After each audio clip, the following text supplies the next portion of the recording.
오늘 말씀의 주제는 하나님께서 정의하신 인생, 이런 주제로 말씀 받겠습니다. 먼저 제가 올려드린 부르족 교회의 모습 다들 보셨죠? 예배 시간에 보면 좀 시간이 좀 그렇고 해서 미리 올려드렸습니다. 간단하게 설명드리면 예수 믿는다는 이유 때문에 정부로부터 핍박을 받고 가진 전투나 모든 걸 다 빼앗기고 정부에서 산속 깊숙이 300km를 산에다 갖다 버린 부족들입니다. 그래서 밀려 갔는데 라오스 땅에 거처를 잡고 거기에 예배당 짓고 거기에서 삶을 이어가고 있는 모습이죠. 예배당을 너무 잘 지었죠. 그 예배당 자기들이 그렇게 지은 겁니다. 자기들이 사는 집하고 비교하면 그 예배당이 여러분들 보실 때는 초라하게 보이죠. 하늘도 보일 수 있습니다. 그런데 그분들이 사는 집에 비하면 7성급 호텔과 마찬가지입니다. 교회를 그렇게 온 정신을 다해서 그렇게 지은 겁니다. 그들의 집은 땅 위에다 나무 기둥 4개 받고 그냥 하나 걸치고 원두막 같은 그런 집에서 생활을 한 겁니다. 지금은 이제 점점 많이 좀 발달을 했죠. 2010년 4월 달에 제가 그 지역에 갔는데 일반 도로에서 밤에 들어갔습니다. 그 지역에 낮에는 공안 때문에 안 되고요. 피해서 밤에 들어갔는데 산골로 8km 들어갔습니다. 8km로 들어가는데 작은 오토바이에 사람 셋이서 타고 가는데요. 허리가 부서지는 줄 알았습니다. 거기에다가 그냥 가는 게 아니잖아요. 그들에게 말씀 전하기 위해서 장비를 가져가야 됩니다. 프로젝터 가져가야 되죠. 노트북 가져가야 되죠. 이 장비를 안고 그 작은 한국에 있는 오토바이는 얼마나 큽니까? 뭐 2천만 원, 3천만 원, 뭐 억대 가는 오토바이는 굉장히 크잖아요. 거기는 한국에 있는 뭐 스쿠터라고 그러나요? 뭐 조그마한 거 뭐 그런 겁니다. 그런 거를 장정 셋이서 타고 가는데요. 오토바이 부서지는 줄 알았습니다. 거기를 산길로 8km 들어가는 지역입니다. 그래서 말씀을 얼마나 잘 받는지 모르죠. 그래서 미리 메시지를 준비를 베트남으로 해서 갔습니다. 베트남으로 해서 간 이유는 그 통역하는 훈이라는 형제가 베트남 사람입니다. 그 친구를 베트남 캐산에 가서 태워가지고 와서 라오스 산골에 있는 그 길 밤에 8km를 들어간 겁니다. 근데 다행히 이 훈이라고 하는 친구는 베트남어도 알고 그 부르죽어를 알아요. 그래서 이 친구에게 먼저 베트남어로 메시지를 다 정리해가지고 프로젝트를 쏴주고 프로젝트를 보고 이 친구는 부르죽어로 통역을 해서 그날 훈련이 되어진 겁니다. 쉽게 되어진 것이 아니죠. 그럼 그 장비는 누가 후원을 받았냐? 후원해 주는 사람 아무도 없습니다. 그거 다 제가 돈 주고 샀습니다. 어떻게 샀냐? 빚 내서 샀습니다. 지금은 어떻게 된다? 그 빚 다 갚았습니다. 그렇게 어렵게 신앙생활 할 뿐만 아니라 하나님이 수많은 사람들을 예배해 놓으시고 세계 복음화를 이어가고 있다는 사실입니다. 우리만 신앙생활 잘한다고 생각하지요. 아닙니다. 어떻게 보면 선진국에 있는 사람들의 믿음이 더 없습니다. 열정도 없고 헌신도 없고 믿음도 없습니다. 그냥 뭐밖에 없죠. 하나님 은혜를 받아서 편안하게 누리는 거 이거밖에 없습니다. 정말 나가보면 회개하고 반성해야 될 것들이 굉장히 많이 있습니다. 그런데 그 그림에서 사진에서 그 부족으로 통역하는 훈 모습 보셨죠? 젊었잖아요. 이 친구 가정을 우리가 특별히 후원하고 기도하고 도와주기를 시작했습니다. 이번에 1월 22일 날 설린 예배 때 제 옆에서 통역한 친구가 있죠.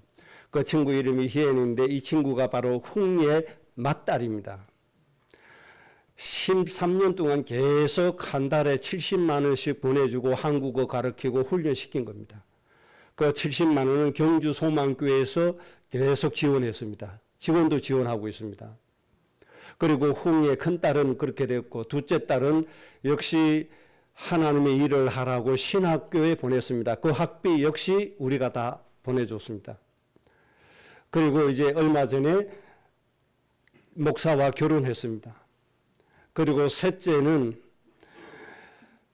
너는 의사가 되어서 세계를 살려라. 이렇게 해서 의대에 가기를 계속 얘기했는데 베트남 소수부족, 캐산 있는 소수부족에서 도시의 의대에 간다는 것은 상상도 할 수 없는 일입니다. 학교도 못 가는데요. 초등학교, 중학교도 못 가는데 무슨 의대를 갑니까? 상상도 못하는 일이죠. 그런데 이 아이가 어릴 때부터 이제 공부하기 시작한 겁니다. 그래서 우수한 성적으로 다낭에 있는 의과대학에 입학을 하게 되었습니다. 그래서 지금 이제 2학년 됐죠. 역시 이 아이의 학비도 경주 소망에서 계속 지원하고 있습니다. 물론 우리 교회도 거기에 매월 10만 원씩 보태고 있습니다. 이렇게 해서 그 가정 하나를 키웠는데 많은 제자들이 일어나고 앞으로 더 큰 일을 할 수가 있습니다. 그래서 그 큰 애가 통역하는 희엔인데 이 아이가 이제 여러 가지 일을 많이 해야 되는데 또 사람이다 보니까 여러 가지 갈등도 있을 수도 있고 하잖아요. 그 다음에 만나서 이 아이를 좀 정말 전적으로 하나님의 일만, 복음 전하는 일만 집중할 수 있도록 그렇게 또 훈련을 하고 또 지속시켜 줘야 됩니다. 그 현장에 좀 이런 지역도 있고 하나님이 이렇게 사람들을 구원하시는구나 그렇게 아시면 됩니다. 그런데 그들이 철저하게 체계적인 교육을 받았냐? 그런 교육을 받은 적이 없습니다. 지나가면서 예수 믿어라, 하나님 믿어야 된다. 이 말 한마디에 자기들이 그렇게 하나님의 제자들이 백성들이 다 된 겁니다. 하나님이 그 지나가는 선교사들 그 방송에서 전해주는 그 말 한마디에 하나님이 그들 마음속에 뭘 주신 거죠? 하나님을 사모하는 마음을 불어넣어 주신 겁니다. 그 마음이 전도가 되어지는 겁니다. 우리와 관계된 모든 사람, 우리가 살려야 될 천명의 영혼들도 그렇게 되어져야 됩니다. 여러분들이 살려야 될 가족들 있잖아요. 부모, 형제, 친지들 있잖아요. 계속 기도하면 우리의 기도 때문에 그들 마음속에 하나님을 사모한 마음이 들게 될 겁니다. 그래서 스스로 하나님을 찾게 될 겁니다. 그날을 놓고 1000번째 꼭 드리시기 바랍니다. 하나님 반드시 스스로 하나님을 찾도록 해서 그 믿음이 완전한 믿음이 되도록 그렇게 하실 겁니다. 만약에 윤석열 정부가 여러분들이 집 빼앗아갔다 예수 믿는다는 이유로 그러면 여러분들 어떻게 되겠어요? 감사합니다 합니까? 윤석열 정부 때려잡자 그럽니까? 때려잡아야죠. 그런데 그 지역에 있는 사람들 아닙니다. 당연하지. 내가 예수님 믿고 가는데 이런 핍박당하는 건 당연하지. 당연하게 내놓습니다. 그리고 또 다른 데 가서 또 생활해서 또 사람들 구원하고 그렇게 살고 있습니다. 이런 현장 또 있구나 이렇게 생각하시고 그들을 위해서 많이 좀 기도하고 우리가 복음 증거하는 데 필요한 모든 경비라든지 모든 그 물자라든지 이런 것들 많이 필요합니다. 이런 걸 위해서도 여러분들이 좀 헌신해야 되겠다는 생각도 하나님 앞에 가지고 있어야 됩니다. 이런 것들이 없이는 효과적으로 잘 하기 힘들거든요. 좀 힘들지만 그렇게 함으로 인해서 또 하나님이 10배, 100배로 또 채워주시잖아요. 하나님이 기본적으로 100배까지 채워주시니까 그런 현장들 마음에 담고 많이 좀 인도받으시기 바랍니다. 마태복음 10장 29절에 하나님이 이렇게 말씀했습니다. 너희 아버지께서 허락지 아니하시면 그 하나라도 땅에 떨어지지 아니한다. 이 말씀은 참새에 관한 말씀이거든요. 하나님이 허락하지 아니하면 참새 한 마리도 땅에 떨어지지 않는다. 그렇게 말씀했습니다. 이 말씀이 무슨 말씀인가 하면 우리의 생사화복을 누가 주관하고 계시죠? 하나님이 주관하고 계십니다. 내가 잘나서 잘 살아지는 게 아닙니다.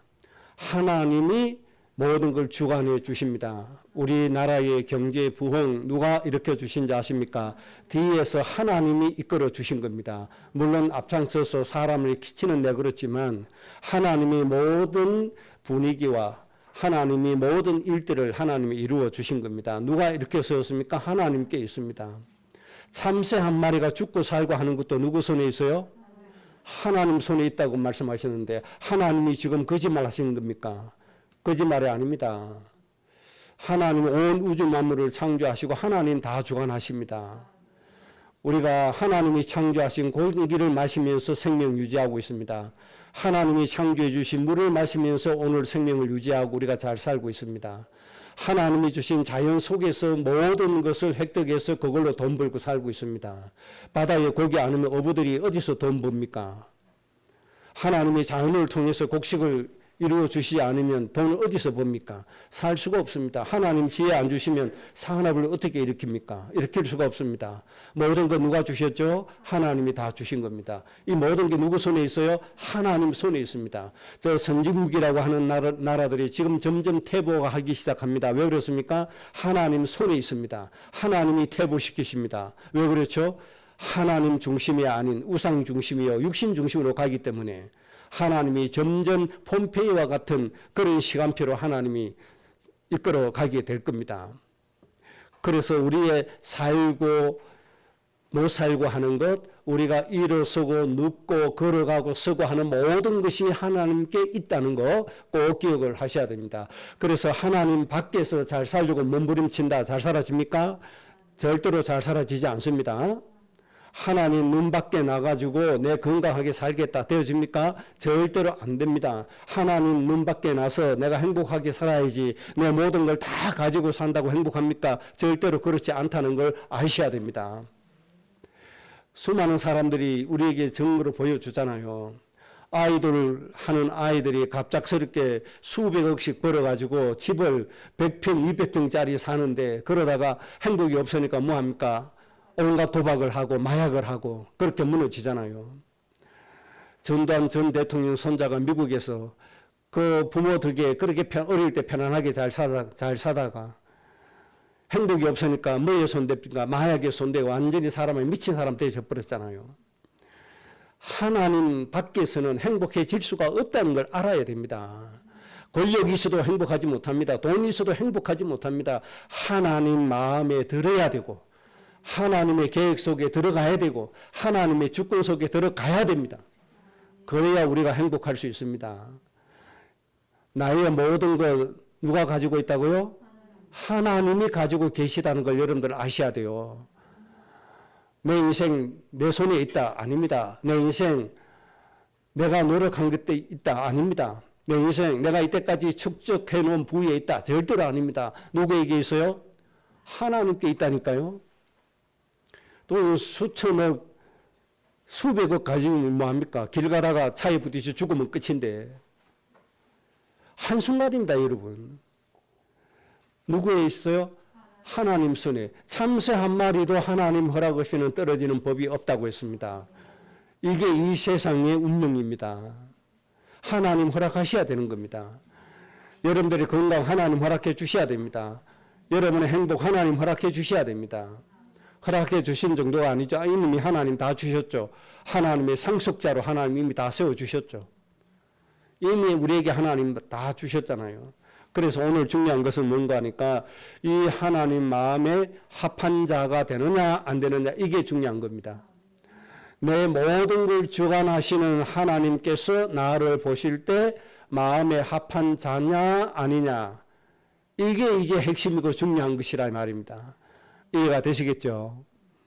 내 인생의 모든 것을 주관하시는 하나님께서 나를 보실 때 내 인생이 하나님 마음에 합한 자여야 된다는 겁니다. 그때부터 하나님이 우리를 하나님이 마음껏 쓰시는 도구로 축복해 주시는데 누가 막습니까? 세상이 감당치 못한 사람이 되어진다고 말씀해 주셨습니다. 그래서 오늘 꼭 기억하세요. 나는 어떤 사람이 돼야 되겠다? 하나님의 주권 속에 합당한 사람이 돼야 되겠다. 하나님 보실 때에 하나님이 마음에 온전한 사람이 돼야 되겠다. 이런 생각을 꼭 하셔야 됩니다. 우리가 인간관계에서도 이런 말을 할 때 있죠. 내가 중요한 말을 하는데 이 말이 잘 안 막혀요. 말이 안 막혀요. 그럴 때 최후수단으로 던지는 말이 있습니다. 무슨 말을 하죠? 내 말 잘 들어봐. 그러면 자다가도 국물이 생기고 그러는 거예요. 더 강하게 얘기하면 그러죠. 내 말 잘 들어. 그러면 국물이라도 얻어먹어. 그런단 말이에요. 그렇잖아요. 내가 정말 중요한 거 주려고 하는데 내 의도대로 하지 않고 자꾸 딴짓거리하고 어긋난 길로 간다 이 말입니다. 그때 하는 말이에요. 내 말 잘 들어. 그래야 국물이라도 얻어먹어. 하나님 우리 보고 그렇게 말씀하시는 겁니다. 내 주권 속에 들어와. 그래야 너가 살 수 있어. 그렇게 말씀하시는 겁니다. 여러분 하나님 주권 속으로 들어가세요. 내 마음대로 절대로 되지는 게 아닙니다. 이때까지 하나님 나를 지키시고 인도해 주신 이유가 있습니다. 지금 이 시대에 하나님의 일을 이루시려고 나를 불러주신 겁니다.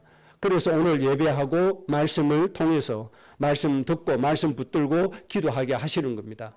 그러면 하나님의 주권에 합당한 사람이 되려고 하니까 뭐가 돼야 되는 거 아니까 오늘 하나님이 우리에게 정리해 주신 인생의 모습 4가지가 있습니다. 베드로전서 2장 9절에서 10절까지 주신 4가지의 인생의 모습. 이 인생의 모습대로 살면 우리가 하나님 마음에 합한 사람이 되어지는 겁니다. 자, 그래서 첫째 하나님이 우리 인생을 어떻게 정리를 해 주시는가 하니까 하나님이 우리 인생이 어떻게 살기를 원하시는가 하니까 첫째 말씀이 너희는 내가 선택해 주었는데 너는 어떤 사람이다? 왕이다. 그렇게 말씀했습니다. 왕의 인생을 살아라. 하나님이 이렇게 말씀하신 겁니다. 왕이라고 얘기할 때는 왕에게는 뭐가 있죠? 백성이 있다는 걸 전제로 합니다. 왕에게는 뭐가 있어요? 백성이 있어요. 백성이 없는 왕은 이 땅에 절대로 존재하지 않습니다. 하나님이 우리를 보고 내가 너희를 택한 족속인데 너희의 인생은 뭐냐? 왕이다. 이렇게 말씀해 주셨을 때는 너 뒤에 어마어마한 하나님의 백성이 있다. 그 말씀입니다. 그래서 창세기 12장 아브라함에게 너는 복의 근원이 되라. 그래서 모든 민족의 사람들을 뭐하게 해라? 복되게 해라.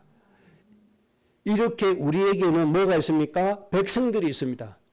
내가 복의 근원으로서 모든 사람을 복되게 해야 될 왕으로 살고 있는 것입니다. 나에게는 뭐가 있어요? 백성이 있다는 걸 알아야 됩니다. 그 다음에 창세기 17장 4절 6절에 너희는 모든 민족의 뭐다? 아버지 어머니다. 모든 민족의 아버지 어머니란 말이에요. 그럼 이 말이 무슨 말입니까? 너희는 그 백성들을 자식같이 키우라는 얘기잖아요. 이게 왕인 겁니다. 왕. 우리에게 이게 있어요. 이사야 49장 6절에 너희는 이방인의 빛이다. 땅끝까지 이르러 구원을 전달시켜라. 왕에게는 뭐가 있어요? 백성이 있다는 걸 기억해야 됩니다. 하나님이 오늘 여러분들에게 뭘 주었어요? 돈을 주셨으면 좋겠죠. 부동산 어마어마하게 주셨으면 좋겠죠. 막 연예인에 나와가지고 연예인들이 자기 건물 자랑하고 그러는데 하나님이 그렇게 막 건물을 수백 채 주셨으면 좋겠죠. 하나님 그거 안 주셨습니다. 하나님이 여러분들에게 백성을 주셨습니다. 저 70여 개의 영혼을 여러분들에게 주셨으면 믿으시기 바랍니다. 그 70여 개의 영혼에 대해서 여러분들이 뭐가 되라고요? 아버지 어머니가 되라는 겁니다. 이 마음을 가지고 사나요? 교회들이 이 마음을 안 가지고 삽니다. 그래서 하나님 복 달라고만 쫄라댑니다. 이미 하나님 다 주셨는데 하나님이 왜 왕이라고 하셨는지를 기억하셔야 돼요. 여러분 왕의 인생 사시기 바랍니다. 왕은 백성을 위한 삶이 왕의 삶입니다. 그러면 왕의 덕목이 중요하겠죠. 이 왕이 가지고 있는 그 사람의 인격 덕목이 중요한데 이 덕목은 백성들을 다스리는 통치 철학이 될 겁니다. 솔로몬의 아들 르호보암은 아버지를 이어서 왕이 되었는데 왕의 통치 철학을 얘기를 했습니다. 어른들이 얘기할 때는 부친께서는 이렇게 했으니까 이렇게 했으면 좋겠습니다 라고 하니까 그 교훈은 안 들었어요. 자기 친구들, 경험이 없는, 인생 경험이 없는 자기 친구들이 와서 왕이여 선친처럼 그렇게 인자로 다스리면 안 됩니다. 정갈 채찍으로 다스려야 됩니다. 혹독하게 다스려야 됩니다. 이렇게 얘기하니까 정말 정갈 채찍으로 백성을 다스렸더라. 그래서 나라가 쪼개지고 말았죠. 이 왕의 덕목이 굉장히 중요한 겁니다. 그래서 우리는 이 세상의 왕으로서 어떤 덕목을 가져야 되죠? 한 가지만 가지면 됩니다. 하나님이 세상을 이처럼 사랑하사 독생자를 주셨으니 이는 저를 믿는 자마다 멸망치 않고 영생을 얻게 하려 함이니라. 이 덕목으로 가지면 됩니다. 하나님의 사랑을 전달하면 되고 하나님의 인자하심을 전달하면 되는 겁니다. 이거 하나밖에 없습니다. 그 다음에 하나님의 사랑과 섬김으로써 정복하고 다스리는 왕으로서 이 세상을 우리가 살아가는 겁니다. 이 인생을 살아라고 하는 겁니다, 여러분. 하나님이 우리 인생을 정의해 주실 때 우리 인생의 개념을 설정해 주시고 우리 인생의 뜻이 뭐냐 그걸 설정해 주실 때 너는 택하신 백성인데 왕이다. 그런데 왕이 뭐냐? 하나님의 사랑을 온 사람들에게 전달시키고 하나님의 자비하심을 전달해서 그들을 살리고 그들로 하여금 하나님의 사랑으로 살고 또 하나님의 섬김으로 살게 하라. 이것이 왕의 덕목입니다. 그래서 우리가 어떻게 하면 됩니까? 하나님의 이 사랑이 온 땅에 전파되게 해달라고 여러분들이 기도로 할 수 있는 겁니다. 여러분들이 기도로 통치할 수 있는 겁니다. 꼭 그렇게 하시기를 바랍니다. 그 다음에 예수님에 대해서 역사가들이 한마디로 평가를 했습니다. 아주 간단하게 평가했는데 예수님에 대한 평가를 어떻게 했죠? 예수님은 이 땅에 사시는 동안에 땅 한 평 가지지 않았는데 온 세상을 정복했다. 학자들의 예수님에 대한 평가입니다. 예수 그리스도야말로 진정한 왕이잖아요. 그건 뭘 두고 얘기한 것이죠? 십자가에서 죽으심으로 온 인류의 구원의 길을 열어주신 것을 두고 한 말입니다.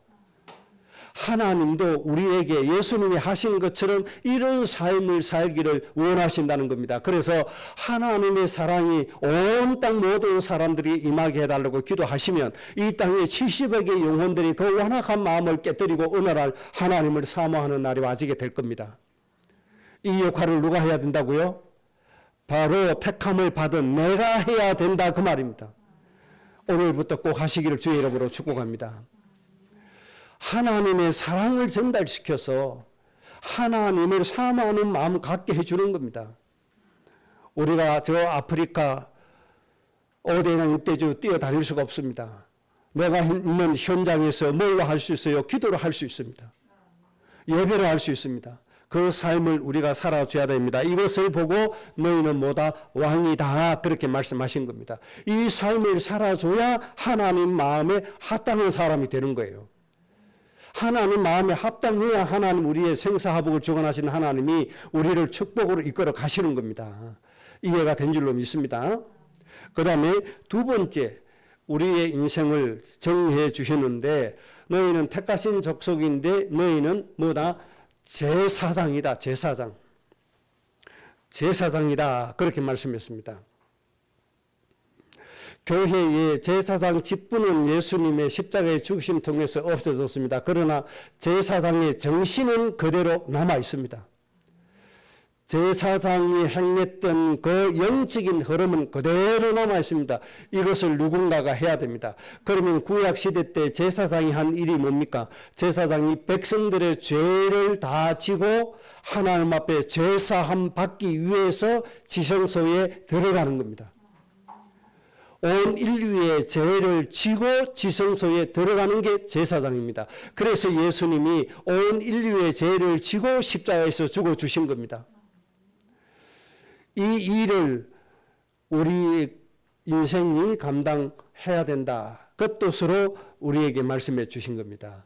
너희는 왕이고 너희는 뭐다? 제사장이다. 다시 말씀드리면 이 땅에 있는 모든 범죄하는 사람들의 죄악을 하나님 앞에 용서를 구해라. 그들의 죄사함을 받을 수 있는 역할을 해라. 대신 그들의 죄를 사함을 받는 예배를 해라. 그 말입니다. 우리나라 정치인들이 죄를 범하고 있잖아요. 그 정치인들의 죄를 대신해서 우리가 속죄 기도를 해야 됩니다. 사람들이 얼마나 완악합니까? 자기의 일을 위해서 사람을 끊임없이 살해하고 고통 주고 하잖아요. 그들의 완악한 죄를 우리가 대신해서 하나님 저들의 죄를 용서해 주옵소서. 우리가 하나님 앞에 나아가야 됩니다. 이런 삶을 우리가 살아줘 줘야 됩니다. 그래야 이 땅에 임하는 뭘 막을 수 있죠? 저주와 재앙을 막을 수가 있는 겁니다. 이뿐 아니죠. 욥처럼 우리 자식들이 오늘 또 지나간 한 주간도 범죄하지 않았을까? 지난주에 저들이 모여서 생일잔치 한다고 하던데 모여서 세속적이거나 육신적이거나 죄를 범하지 않았을까? 그 하나님 앞에 대신 속죄 예배하고 했죠. 그 예배를 이 땅에 있는 모든 사람을 대상으로 해야 된다 그 말입니다. 왜 그렇죠? 여러분이 세상의 모든 민족의 아버지 어머니가 됐으니까. 하나님이 여러분을 모든 민족의 아버지 어머니로 세웠으니까 그 일을 해줘야 된다 이 말입니다. 얼마나 이 땅의 사람들이 완악하고 큰 범죄 가운데 살아가고 있습니까?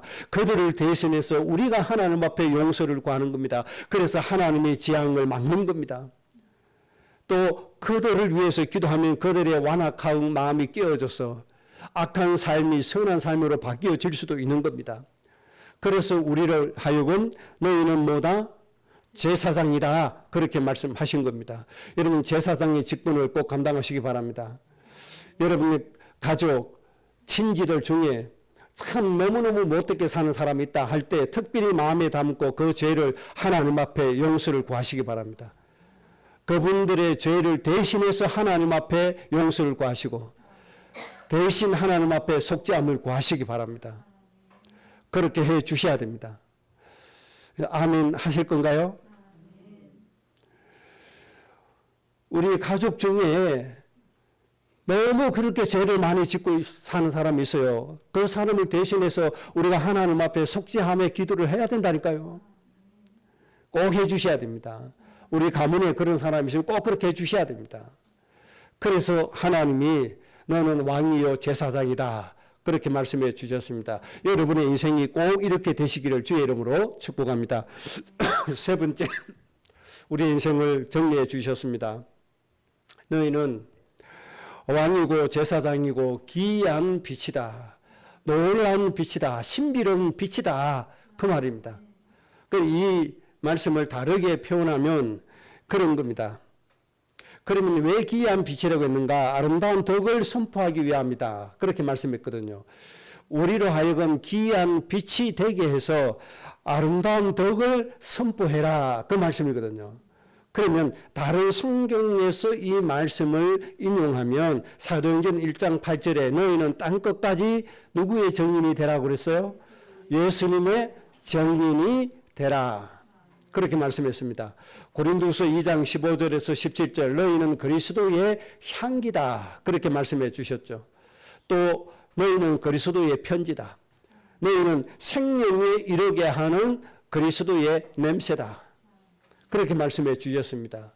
그러니까 이 말씀은 우리의 삶의 중요성을 말하는 겁니다. 우리의 삶 자체가 기이한 빛이 되도록 해라. 그 말이죠. 그래서 사람들이 우리의 삶의 모습을 보고 하나님을 알게 하고 하나님이 진짜 살아있는 분이구나. 예수 믿는 사람들의 삶은 저렇게 아름답구나. 예수 믿는 사람들의 삶은 저렇게 멋지구나. 이렇게 감탄할 수 있는 기이한 빛으로 살아라. 그렇게 하나님이 말씀해 주신 겁니다. 그러기 위해서 하나님이 뭐라고 말씀했죠? 내가 거룩하니 너희도 거룩해라. 그렇게 하면 되는 겁니다. 하나님이 거룩한 것처럼 우리도 거룩하게 살면 그렇게 되어지는 겁니다. 여러분들이 기이한 빛으로서 그리스도의 증인이 꼭 되시기 바라고 그 증거가 그 향기로운 냄새가 그 수많은 사람들을 하나님께로 이끌어내는 그 영혼을 구원하는 그 놀라운 축복이 되시기를 주의 이름으로 축복합니다. 그 다음에 네 번째, 하나님이 우리 인생을 정리해 주시는데 너희는 고림과 나그네 같은 존재다. 너희의 인생이 뭐냐? 나그네 같은 존재다. 하나님 앞에서 내 인생을 나그네와 같은 인생으로 정리를 잘 하고 가야 됩니다. 나그네다 이 말은 본향이 따로 있다 이 말이죠. 예수님께서 왜 죽으시고 부활하시고 승천하셔야 됩니까? 우리의 처소를 예비하러 간다. 그렇게 말씀해 주셨습니다. 우리의 뭐가 되죠? 처소, 본향이 되어지는 겁니다. 그 우리의 본향은 따로 있다. 그 우리의 인생은 뭡니까? 이 본향이 인생의 본론이라 이 말입니다. 그런데 중요한 건 이 인생의 본론인 본향에서 우리의 뭐가 주어지는 거죠? 상이 있다. 그래서 바울 사도를 통해서 우리는 이 상을 위하여 쫓아간다. 달려간다. 이 상의 표들을 위해서 우리가 달려간다. 그렇게 말씀해 주신 겁니다. 이 표들을 위해서 달려간다는 겁니다. 여러분들 이 상을 위해서 이 땅에서 살아라 그 말이죠. 이 굉장히 중요한 겁니다. 그래서 너희 부활을 어디에 쌓아라? 천국에 쌓아라. 우리의 부활을 하늘에 쌓아라. 구원받기는 받았는데 부끄러운 구원을 받는 사람이 있다고 성경에 말씀해 주셨습니다. 우리는 부끄러운 구원을 받는 사람이 되어서는 안 되겠습니다. 꼭 기억하세요. 내 인생의 본론은 이 땅입니까? 천국입니까? 내 인생의 본론은 천국입니다. 모든 부활을 땅에 쌓아야 됩니까? 천국에 쌓아야 됩니까? 영원히 상으로 있는 천국에 쌓아야 됩니다. 영원한 상을 위해서 이 땅에 준비해야 됩니다. 최고의 상은 영혼을 위해서 헌신한 겁니다. 죽어가는 생명을 살리는 것이 최고의 상입니다. 여러분들이 70억의 그 영혼들을 놓고 왕과 제사장의 직분을 감당하면 이보다 큰 상이 없는 줄로 믿습니다. 최고의 상을 쌓으시기를 주의 이름으로 축복합니다. 꼭 그렇게 사셔야 됩니다. 다시 말씀드립니다. 이 땅을 목적으로 삼지 마세요. 이 땅이 전부 다라고 생각하지 마세요. 이 땅은 내가 지나가는 나그네다. 야고보는요, 더 심하게 얘기했어요. 야고보서 4장에 너의 인생은 뭐냐? 잠깐 있다가 없어지는 뭐다? 안개다. 안개는 하루 종일 지속하는 법이 없습니다, 여러분. 여행은 한 달, 두 달, 세 달도 할 수 있고 몇십 년도 할 수 있지만은 안개는 하루 이상 지나지 않습니다. 우리 인생이 그렇다는 겁니다. 이런 인생을 우리가 살아갈 때 어떻게 살아야 돼요? 아무렇게나 하나님 눈 밖에 나게 육신적으로 세상적으로 아무렇게나 아무런 의미 없이 막 살아서 되겠습니까? 정말 의미 있게 중요하게 가치 있게 그 하나님 경외하면서 하나님 앞에 조심하면서 우리 인생을 그렇게 바르게 잘 살아서 가야 되는 겁니다. 이렇게 하나님이 우리 인생을 이렇게 네 가지로 정리해 주셨습니다. 여러분 이 네 가지 인생으로 꼭 사셔야 됩니다. 네 가지 인생 밖에 나가면 절대로 안 돼요. 하나님 축복 받을 수 없어요. 하나님 축복하실 수가 없어요. 언젠가는 저주와 재앙과 고통이 다가오게 되어 있습니다. 자, 다시 말씀드립니다. 여러분은 왕입니다. 누구의 왕입니까? 70억의 그 영혼들을 정말 하나님의 사랑으로 다스리는 왕입니다. 여러분 제사장입니다. 70억의 그 영혼의 모든 범죄와 죄악을 대신해서 속죄함 받게 해주는 제사장으로 사셔야 됩니다. 여러분 귀한 빛입니다. 그리스도의 향기입니다. 생명에 이르게 하는 냄새입니다. 여러분 통해서 수많은 영혼이 구원받게 되기를 바랍니다. 여러분이 이 땅에다 묻지 마시고 모든 걸 천국에다 쌓고 저 천국의 상급을 보면서 달려가 주셔야 됩니다. 결론입니다. 우리가 이런 이 복된 인생을 살기 위해서 오늘 11절, 12절에서 하나님이 주신 말씀을 또 지켜야 됩니다. 베드로전서 2장 11절에 이렇게 말씀했습니다. 영혼을 거슬려 싸우는 육체의 정욕을 제어하라. 우리가 이 땅에서 정말 힘쓰고 지켜야 될 게 이겁니다. 육체의 정욕을 제어하라. 영혼을 거슬려 싸우는 육체의 정욕을 제어하라. 여러분 육체의 정욕 이것 때문에 망하는 겁니다. 창세기 6장에 왜 대재앙이 온 땅에 임하고 있습니까? 그 학자들이 인구 계산법에 의해서 그 당시에 인구를 계산하니까 100억이라고 하는 인구가 존재했다고 계산을 했다고 합니다. 어마어마하죠. 또 어떤 학자는 제일 작게 계산한 학자는 50억이라고 얘기를 합니다. 그러니까 50억이든 100억 명이든 엄청나게 많은 인구가 있었다는 겁니다. 하나님이 노아 가정만 남기고 완전히 하나님 다 멸절시키신 이유가 뭔지 압니까? 하나님의 사람들이 육신이 되었더랍니다. 그 시대에 복음이 없어서 망한 것이 아니고 하나님의 사람들이 육신이 되어서 망했습니다. 그래서 너희는 육체의 정욕을 제어하라. 우리 여러분이 정말 힘써야 될 겁니다. 이거 안 하면 큰일 납니다. 그래서 로마서 8장에 육신의 생각은 사망이요. 육신의 생각은 하나님과 원수가 되고 육신의 생각은 하나님의 법에 굴복할 수 없고 순종할 수도 없다. 그래서 뭐 해야 됩니까? 여러분들이 육신이 되지 않도록 해야 됩니다. 육신의 정욕에 빠지지 않도록 여러분들 정말 기도하고 조심해야 됩니다. 이것만은 여러분들이 꼭 하셔야 됩니다. 여러분들 육체의 정욕을 반드시 이기시기 바랍니다. 그래서 모든 욕심, 탐심을 다 이겨내야 됩니다. 물리쳐야 됩니다. 탐심에 빠져서 살면 내 인생도 안 되고 모든 게 다 안 되어집니다. 굉장히 어려운 것은 맞습니다. 그러나 한편으로 영적인 사람이 되면 너무나도 쉽습니다. 하나님이 기뻐하시는 일을 하기로 작정하면 너무나 쉽습니다. 하나님의 관점에서 보면 너무나 쉽습니다. 하나님의 기준에서 보면 금방 분별이 가능합니다. 하나님이 원하시는가 아닌가 보면 기준을 하나님으로 삼으면 너무나 간단합니다. 하나님으로 삼지 않으니까 영인지 육인지 분간이 안 돼서 휩쓸려 가버린 겁니다. 오로지 하나님. 오늘 단톡에 보니까 어떤 목사가 글을 하나 올렸더라고요. 어떤 목사님이 돈 때문에 감옥에 가 있는데 자기는 그 모습을 보면서 하나님의 말씀이 이렇게 중요하다는 걸 알고 나는 이제부터 하나님의 말씀만 알기로 나는 결단 내렸습니다. 라고 단톡에다 자기 의지를 글을 올렸더라고요. 그런 몸부림치는 게 있어야 됩니다. 육신의 정욕을 이기려고 하는 몸부림이 있어야 됩니다. 하나님의 기준에서 보면 어렵지 않습니다. 쉽습니다. 금방 분별이 되어지는 겁니다. 여러분 꼭 기억하셔야 됩니다. 영혼을 거스려 싸우는 뭘 이겨라? 육체의 정욕을 제어해라. 육체의 정욕을 꼭 이기셔야 됩니다. 그 다음에 12절에는 선한 행실을 사람들에게 보여라.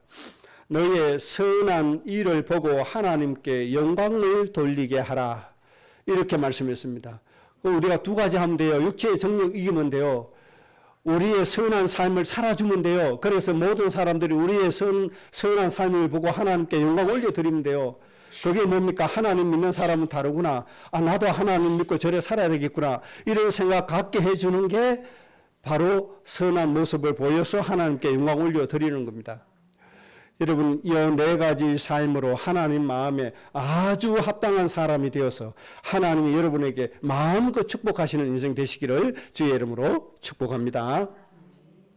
합심으로 기도하십시다.